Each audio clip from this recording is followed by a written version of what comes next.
They did it. The New York Giants did it. They signed a punt returner. It only took Eric Gray to fumble once during the regular season a couple weeks ago. And then it took him another time to fumble today, or yesterday. And then it took Sterling Shepard to drop a fumble to drop a punt return for the Giants to finally sign a punt returner. And they're getting a good one. I think Gunner Olszewski, he was a former 2020 All-Pro punt returner with the New England Patriots. That's where he got his start in this league. He was cut by the Pittsburgh Steelers this past Friday. Spent 2 years with the Patriots at the start of his career. Like we mentioned, a first-team All-Pro guy in 2020 as a punt returner. So he's got a lot of experience, and he's excelled in a couple of those games. I know some people are reporting that they're signing a receiver. Gunner Olszewski is not going to play receiver for this ball club. He is a return specialist, considering he has just 15 receptions in his career in 55 games played. So no, don't expect to see Gunner Olszewski split out wide, catching passes from Tyrod Taylor or Daniel Jones. All I need you to do, Gunner, is this.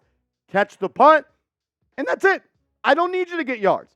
I don't need you to do anything. Just catch the punt. And he's done a lot of that in his career. He's actually fielded 75 punts throughout his career in the National Football League. He has just shy of 900 punt return yards, has a punt return touchdown under his belt, and he has a career average of 12 yards per return on punts. Also has a career average of 22 yards per return on kickoff. Maybe the Giants slide him back to the kickoff return guy, but I could see him primarily being a punt return guy, and it had to happen. The Giants continued to fumble the ball on punt return, and it cost them 7 points yesterday, and they're lucky it did not cost them an entire game against Washington. I do want to get you guys involved in the comment section early, not right now. What is your one-word reaction to the signing of Gunner Olszewski to the New York Giants to be their punt returner? Let me know what you think down in the comment section.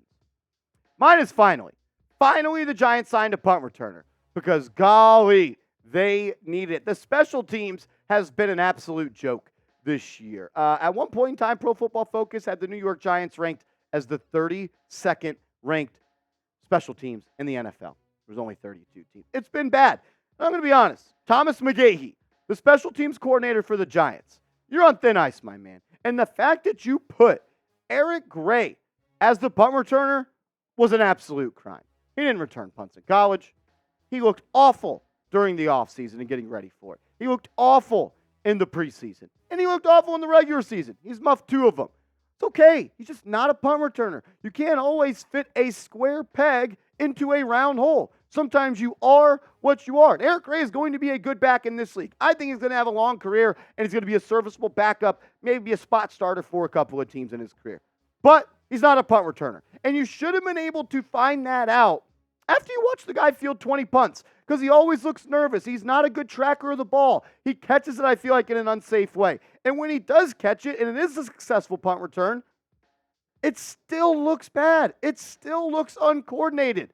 Eric Gray was not that guy. And then putting Sterling Shepard at punt returner, I understand it. I understand why you did it.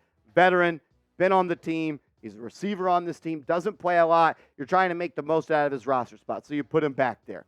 But then he fumbled. So your first string punt returner, 2 fumbles. Your backup punt returner, another fumble. It's almost like you had a guy that's returned multiple punts in his career, and now he's on a team as a punt returner and averages one of the highest yards per punt return in the league in your team. His name was Jamison Crowder. Why'd you cut him? Look, I'm going to be honest. I always thought that Sterling Shepard was going to make this team over Jamison Crowder. But if you would have told me that Sterling Shepard wasn't going to be in the rotation as a receiver, and we know who he is, doesn't contribute on special teams, why'd you keep him over Jamison Crowder? Was that a John Mara thing? You had to keep him a part of this team because he's the longest tenured Giant. He loves this team, and he was a great guy in the locker room last year after he got hurt on the sideline being a hype man. I love Sterling Shepard, one of my favorite players on this team. But the facts are the facts. My feelings don't matter. The Giants are a business. And if you can't play on special teams as a wide receiver who doesn't really get reps, like he hasn't been getting this year, doesn't make sense. Giants should have never cut Jamison Crowder. He should have been on the team. He should have been the last wide receiver in the depth chart, and he should have been the guy returning punts for this team since week 1.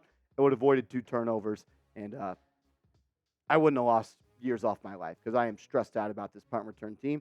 Gunner Olszewski, former All-Pro, but he did fumble a punt last year. Look, it's the nature of the business. People are going to fumble. Let's just hope he doesn't do that with the Giants because I'm not so sure I can take that. Look, this is why you subscribe, though, because when breaking news happens, we make a video. We're about to go live on the channel in a couple of minutes. So subscribe and turn notifications on. Free Giants content every day. And when the Giants make a move, we make a move to make a video. So subscribe and help us get to our goal of 38,000 subs by next week against the Jets. I'd greatly appreciate it. It'd mean a lot to me. Hit that sub button, Free Giants content. If you don't like it, you can unsubscribe.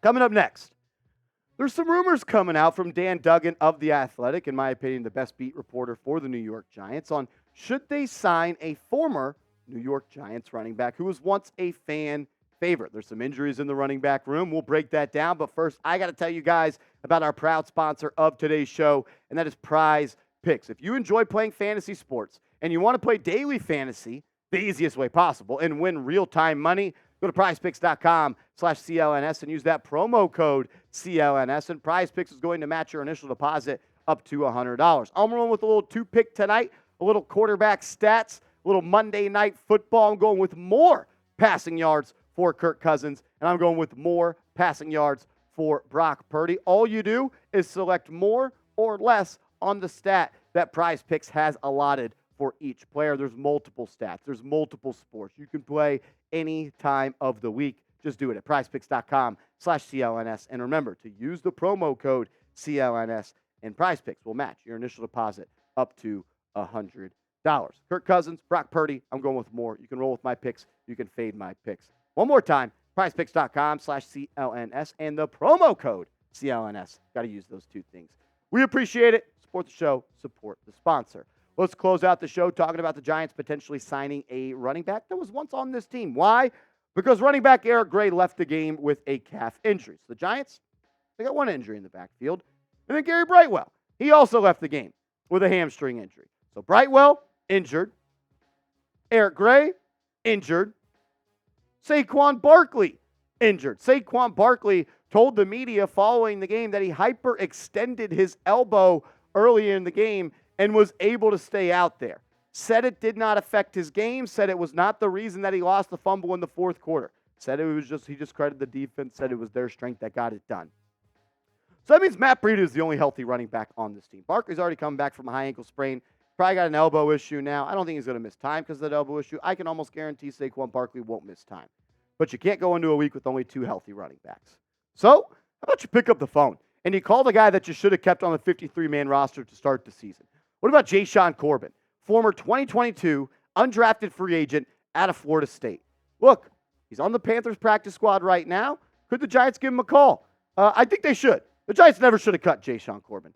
Never should have cut Jashaun Corbin. I thought he looked great in the preseason in 2022. I thought he looked better in the preseason in 2023 after being on their practice squad all season long. I don't think there's a reason to have cut him.